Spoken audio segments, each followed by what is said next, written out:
Welcome to If I Don't Tell You, Who Will? I am so excited that we have another episode for you. And I'm really excited about today's guest. I should tell you who I am. I'm Nicole Flowers. I'm a career strategist and resume writer. The reason I'm really excited to introduce Scott Swedberg, who's a co founder of The Job Sauce, which is right now a recruiting firm. It started out as recruiting and resume writing, right? Not just resume writing, Scott. It really just career services in general. We couldn't care less about working with businesses when we first started. That's right.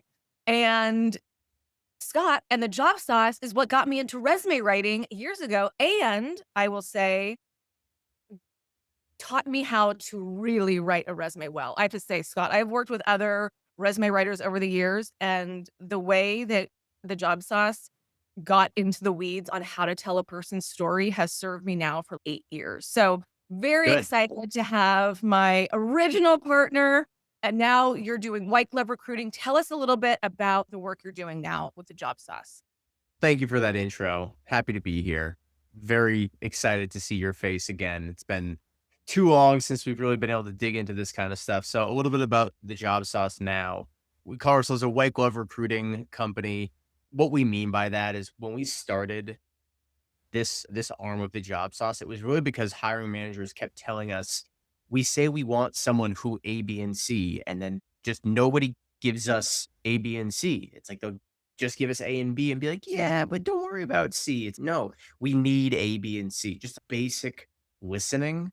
I don't know. It's just shocking to me. So from my perspective, it's not really white glove. It's just the way you're supposed to do it. Understand who a hiring manager really wants to hire, and of course, there's nuance. That's not always easy, but ask good questions, listen, confirm stuff.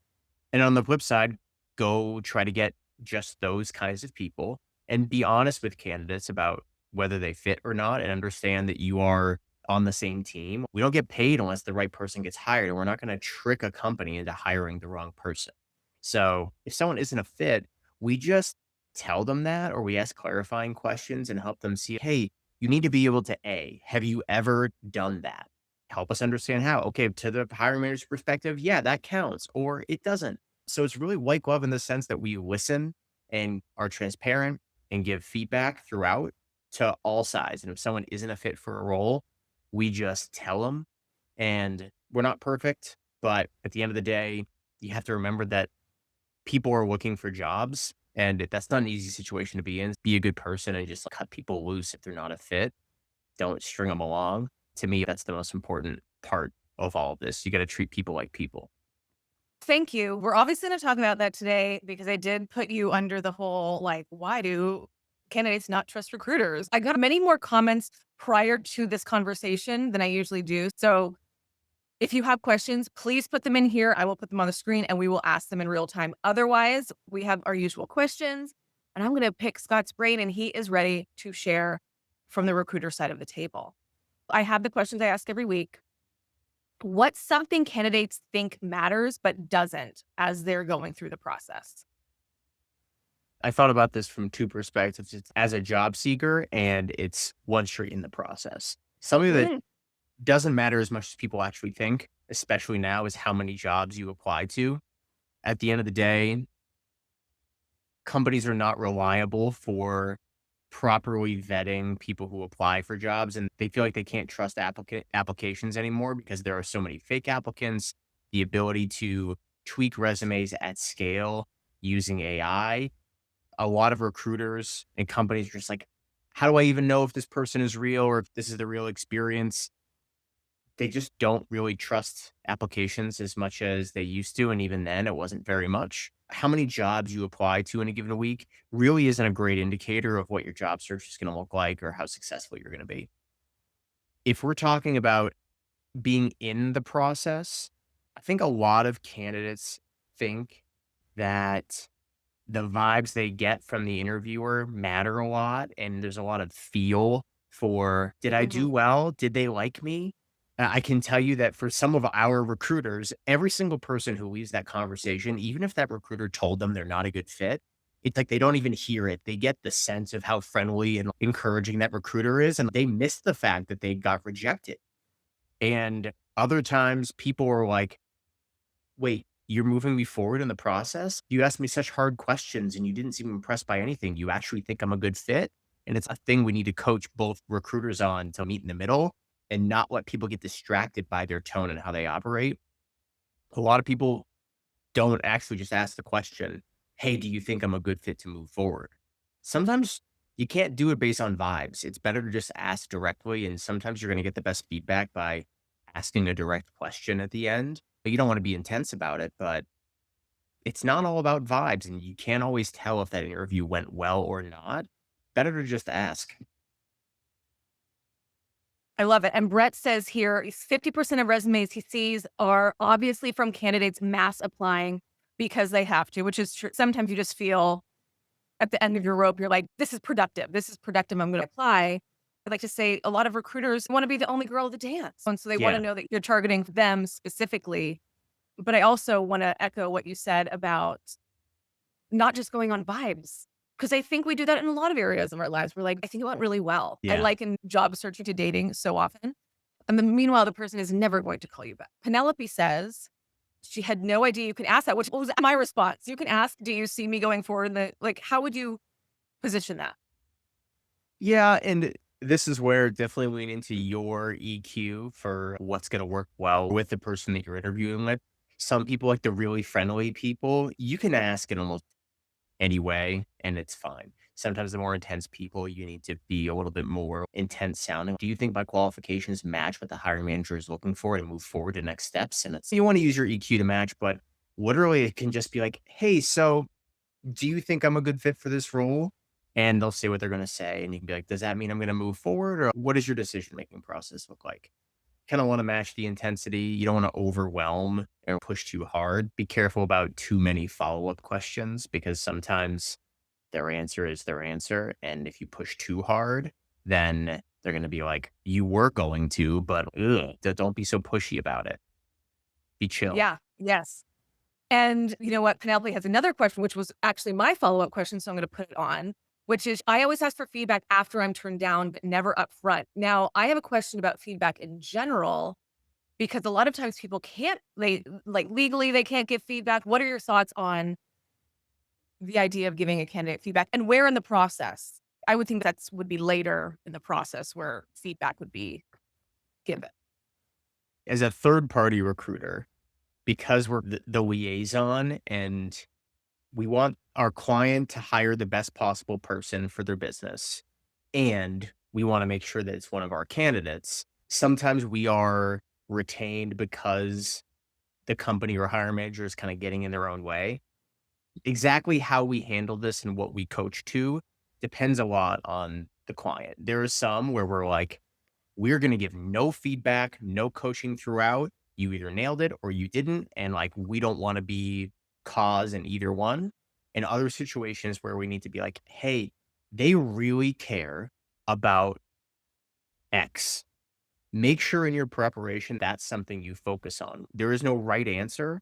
We're always careful not to give people that answer, but just point them in the direction because they need to be self generating in their interest. But if it's like, hey, they really care about your interest in the future of whatever, AI commerce, be prepared to have an opinion on it. Think about that. Mhm. Come with your opinion. We'll give that kind of coaching. In terms of feedback, we are always looking for opportunities to give candidates feedback. I feel like because we are a third party and we can frame it as like our opinion of why this didn't go well is X, we're not really setting anyone up to have any kind of liability. And we know enough about what's kosher and what isn't that we feel fine giving legitimate feedback. Hey, you were not organized in how you gave your answers. You rambled on. We told you, make sure you structure your answers through a framework of some kind, and you just didn't. So, like, got to work on that. Yeah. Yeah, we give that feedback. Most companies are scared shitless of Yeah. getting Yes. sued, and if they get sued legitimately, like, they don't have counsel, they'll go Yeah. bankrupt if they get sued, so they would rather say nothing because the risk is too high. We like to give feedback, but yeah, I personally wouldn't ask for feedback specifically. I would only ask leading questions where the answer is likely going to make you look better or give you good signals. It's what is it about my experience that you think is aligned with this position? You can ask it in a way where it sounds like you're trying to understand the role and how they're thinking about it. And you ask a good follow-up question. Yes. Okay, one more question. Do overly tailored resumes turn off recruiters? This is a good I just never thought about, like Yeah. It's kind of like you have to hide how tailored it is, where don't make it super obvious where you're like, I'm a great fit to work at Meta. It needs to be, I prefer to use the analogy of like you have to show, not tell. You need to allude to your alignment and give examples of how you're aligned, and you can't make up that stuff. But if you're just using words that are keywords from the job description, it's like, it's kind of too much. There are certain things you should do where, like, if there are a lot of roles where there's a bunch of different names for that kind of role. And if you're a customer success manager versus an account manager versus whatever, use the phrasing that they use. But when you get into some of the more nuanced keywords, your resume has to reflect your true experience, but you can build a narrative around it. So build the proper narrative, but you can't make it so obvious that someone's, oh, they just used AI to pull all the keywords out of this and say they're, don't put your first bullet point as the first bullet point of their required experience section. Hide it a little bit. I just realized as you're talking, I'm going to agree with everything you say because I learned from the best. But yes, and even Rashawn says yes, because that's why I think AI sourced resumes, since we're already going there, totally suck because they're just regurgitated job descriptions. Boring, Yeah. not anything about you. Yeah, tailor it so that your experience shows that you can fill the gaps they're looking for. That doesn't mean rewrite it verbatim, which I think is what AI does. It has no other information with which to work unless you know exactly how to prompt it with all of your successes and your impact and your output and how you thought about your work. And Yeah. so you're exactly right, even from whether it's a tailoring perspective or just getting prepped perspective. Okay. So no more questions from the peanut gallery as of right now. So we're going to keep going on Okay. our question. Did we already do what something candidates don't think matters but does? No. I don't think that I don't think we've done that one. Okay, that they don't think matters, but does. So I'm gonna do Yeah. the same thing where I'm gonna answer it from two perspectives. There's getting interviews and when you're in the interview process. When it comes to getting interviews, what people underestimate that they don't think matters, but actually does, is the flip side of applying to a bunch of jobs. It's about the people that you speak to and make appropriate asks of help from. It could be a direct ask like a referral, it could be an introduction. You don't want to ask for too much because you want someone to follow through with it. But hiring is still a person to person business. People hire people they like, people hire people they trust, people hire people where they have had results that are similar to the results that they need this hire to produce. You don't get there by applying because there's just too much noise to sift through. You get there by having some kind of trusted source actually look at your resume and talk to you. People tend to underestimate that because it feels great. If you're like, I applied to 100 jobs this week, any one of them could work out. Yeah, but probably not. And on the flip side, I know it's dark. We're punchy here. It's true. I have to tell you, Scott, I say all of these things, but again, I'm like, I learned from you. So that's why. But it's also true. Yeah. Not like I'm just agitating because you say it. Well, it's what the data says. But the reality of the flip side is you're exponentially more likely to get an interview and get a job offer if you were referred for it. But you don't get referred for jobs by applying to them. You get referred by speaking to people. Nobody's going to refer you blind unless they already know you. And in that case, you probably already did that. So what really makes a difference is expanding your network by asking for introductions to people you don't know, having good conversations with them, and looking for additional ways they can help you, whether that's introducing you to other people who might be hiring in that same kind of space for someone like you, or maybe there's a position at their company, whether it's under their silo or not, and say, hey, like I see that X position is open. I'm never going to get an interview if I just apply for it. Like that's just not how it works these days. Would you mind passing my resume along? No other asks, just pass it along and see if you can help me get an interview. A lot of people are down. They know that it's hard. And as long as you don't seem like you're going to embarrass them, which you've demonstrated through the course of a conversation and through the mutual connection that they trust, then they'll probably refer you. So a lot of people don't do that because it's hard, because it takes a lot of effort to get one referral, whereas it's really easy to apply to one job. That's what I tell my clients. I would rather you apply to 5 jobs a week really well, like really do your homework for it, find out who can put your resume in the right place, in the right hands, then apply to 500 and think that you're really nailing your job search. Yeah. In the interview process, what I find people, it's like this is And in kind of my common knowledge, but I don't ever hear, it's just shocking how many times it doesn't happen. What people don't think matters, but does, is the quality of questions they ask at the end that just demonstrates they've done some research and that they're listening to what questions they've been asked. Pick up on some Mhm. context clues, like the ones I referenced before, where it's okay, if you ask something like, do you think I'm a good fit to move forward? Or what about my experience do you think is aligned versus isn't? And they start talking about fintech a bunch. They've given you more information to work with than is available in the job description. Ask a question about that because I can almost guarantee you most of the time job descriptions aren't very good. They're essentially like a recruiter and hiring manager had a conversation. They took the transcript of that call plus a little bit and asked ChatGPT to write a job description for a CSM. And it's like, Yeah. here's something generic with a little bit about our company. Don't trust it. There are exceptions for sure, but asking good questions that show you've been listening, that you've done research, that you know something about the space already, it shows that you can think about the problems they're trying to solve. And that goes a really long way. It's not just what's it like to work at this company. It's nuanced questions that are relevant to your role and the impact you have on the business. Plus 100. And take information from all your different interviews. If the recruiter gives you some details, weave that into your conversation when you have it with the hiring manager or when you get to the loop portion. Those are the things that will help you stand out in a sea of candidates that people are just trying to sift through once they get even to the interview stage. Okay, so we're over time, but as long as you have a few more minutes, I want you to tell me, why do recruiters ghost us? The unfortunate answer is really just that they are only going to make money if they fill a position. And if you're not going to fill the position, they feel like they have to spend their time elsewhere. That's the reality of it. Oh, That's even whether you're an internal recruiter or a third party recruiter, you're measured based on whether you fill the position. And if you're not gonna, then sometimes it's hard. Sometimes you need to be delivering bad news. You just don't know how to do it. And it's easier to move on. Be like, they'll get the hint. And that sucks. But that's why people do it because they're either afraid of confrontation or they don't feel like they have the capacity, the time, the energy to reply to you. Cause it's not just replying to you. It's not like they're only not replying or that they're ghosting you.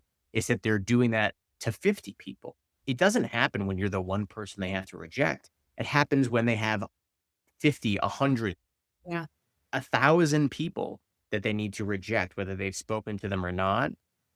It's easier to just be like, all that really matters to my boss is that I fill the position. right. So I'm just going to put all my time and energy into that. And I get it, but it's not smart in the long run. It's a short-term solution. It hurts the business. It hurts the relationships that you can build in the future if you're a third-party recruiter. Treat people well. They remember that because it's rare. The number of times we've had candidates reach back out to us and be like, "Hey, thanks for telling me that I got rejected," essentially. "I know someone else that you should interview," or, "Hey, I'm actually pretty happy where I am now. I've been promoted. This was the best recruiter experience I ever had. Can you help me? I'm hiring now. Can you help me find somebody?" That happens a lot for us because we prioritize that because we used to focus on career services and helping people get jobs. So we know how much it sucks. And just like from top down, we refuse to be that recruiting firm that regularly ghosts people and doesn't care. It's not that hard because of Google templates, which I feel like you could send en masse. But then I'll hear from clients, they just sent me this formulaic message. I'm like, okay, do you want them to not ghost you at all? No one has all the time in the world to do all these things. And Yeah. I'm a firm believer in, if we all stop ghosting, then we all stop ghosting. All the recruiters that I talk to are like, we do not do this. But I also have more tenured recruiter friends at this point that are more at the executive level. Do you find that more of the ghosting happens for sourcing and maybe early career recruiters that don't know how to have those conversations? It's often a function of volume, which the more senior you are, if you're doing executive recruiting, you're not talking to that many people. Yeah. And like you screw over this person over here, like there is a real probable business impact of if that person had a negative experience interviewing at your company, that could blow up some kind of partnerships deal later on. Totally. But the impact and scale when you are dealing with a high volume of people. So therefore more likely to be early career, lower level roles. That's where it happens more often. It's not about the age of the recruiter. It's more about the capacity. And sure, the more experienced you are, the more things you Yeah. learn about how to do it good enough. But yeah, it's really about if you've got 1,000 people to reject, you're gonna send a generic rejection, and even if you've interviewed 50 people, that's still a Yeah. lot of people to send a customized message to. It's a lot easier if we're talking about, like, it was down to 2 people and 1 got the job and 1 got rejected. That's when I'm like, "Come on, you couldn't make 1 phone call?" Like, 1 Right. phone call is very different than 49 phone calls. That's right. And yes, so I think that's true. So just thinking about when in the process you're expecting to hear from somebody, sometimes we need to be a little bit more gracious with, you know what? I get it. I was so early on, maybe it just didn't warrant it. But if I've done 17 rounds over 6 weeks, maybe you could send a girl a text Yeah. message. That's when it's fair to be like, "Come on, you couldn't just send me something a little bit more catered or, Mm, like, heartfelt." yes. And I want to go back really quickly because Brett says, boom, this is a props to you, Scott. Boom. Outside of culture roles, I don't love when people ask the premeditated. So, what's your favorite thing about the org? He loved your advice there, which is true. Get some deep, meaty, good questions in at the end. Yes. So much goodness. If I can just say insert company here to a generic question, it's not the kind of question you should be asking. Yeah, what's it like to work in this organization can be a nice high level question to dig into the details if you're talking about a culture role for sure. And then Prashant also says here, he guesses it's a bit of a catch 22 because sometimes it feels like people who have jobs, especially engineering, don't ever check LinkedIn, which is hard if you're trying to Mhm. make those virtual connections to get that referral to move you forward in a process. That is true. As someone who pesters many engineers on LinkedIn, I know their response rate's relatively low, and you really have to say something that catches their eye. And I'm grateful that I feel like we write really good content, but still, I'm lucky if half the people even read it because there's just so much noise on there. So if you're reaching out to people on LinkedIn, even if it's to request an introduction, yeah, your odds that someone sees that are pretty low. That's why you gotta go through a trusted source. If you're just like, "Hey, I see you went to" no, I went to Elon University. It's, "Oh, I see you went to Elon. I went to Elon too." And it's like, yeah, good try, but don't expect a great response rate from that because it requires someone even reads it. Never mind considering how often do they get that kind of, let's be honest, cold message. You're trying to make it warm, but it's still cold. You don't know anybody. That's why if you go through an actual trusted person where if you reached out to me and said, "Hey, Scott, you're connected to this person and I want to talk to them." If I reach out to them, if I text them, call them, send them an Right. email from my email address, that's going to be way better than you reaching out on LinkedIn and be like, "Hey, we both know Scott." Okay. One last question, and then we are done for today. If someone has, in the next 30 days, what is one thing someone can do in their job search to make it just a little bit more successful or better or efficient? This will have to be more generic because obviously there's certain careers where developing certain skills are going to be more valuable, especially we talk about in the AI space. There are certain applications of it that are becoming a lot more in demand, but that's kind of unique to certain roles and careers. So, what I'll say more generally is if you have not developed like a core group of advocates and cheerleaders for your job search, you're going to have a much harder time than if you had. That you've got people in your life who think you're a good worker, want to see you be successful, and have the capacity to help you. That if you get them to give a shit about whether you're successful or not, like directly, regularly, that you've asked them for help, that they've agreed to it, that you talk with some regularity about how you can navigate this job search, like getting those kinds of advocates makes such a huge difference. Yeah, that requires a level of vulnerability that a lot of people aren't really willing to commit to. And I get it. It's an uncomfortable feeling to ask for help, especially if you've been doing it for a while and you're feeling a bit dejected. It's hard. But if you can tend to your network in a way where you cultivate these top connectors, the people who genuinely care about you and your ability to get another job and know what you can bring to the table professionally, that they have no problem being like, hey, Scott, this person's really good at X and you guys are hiring for that. Can you get them in touch with somebody? Developing that because as like an end result, a metric, it generates more referrals. That's what ultimately makes the greatest difference. So you work on building that, tending to it, you're going to have a much better time in the job search. That is like some of the I've been doing this for 9 weeks now, surprisingly, and that I think was some of the best advice I've heard. But it's not just because I'm like, everything Scott says is right, but that is true. People who look out for you and who advocate for you, who know what you're good at, who believe in you, that's where you can get the best bang for your buck with referrals. So plus 100. Scott, thank you so much for your insight. Thank you everyone who commented today. Thank you for being involved in the conversation. I hope it was helpful. Scott, you gave so much great insight just of what the experience looks like from your end and how we can reposition our mindset and perspective. Thank you so much for joining today. Thanks for having me. Let's do it again sometime. We will. All right, everybody. We'll see you not next week, but the week following for our coming of season 2 of If I Don't Tell You Who Will. Bye, everybody.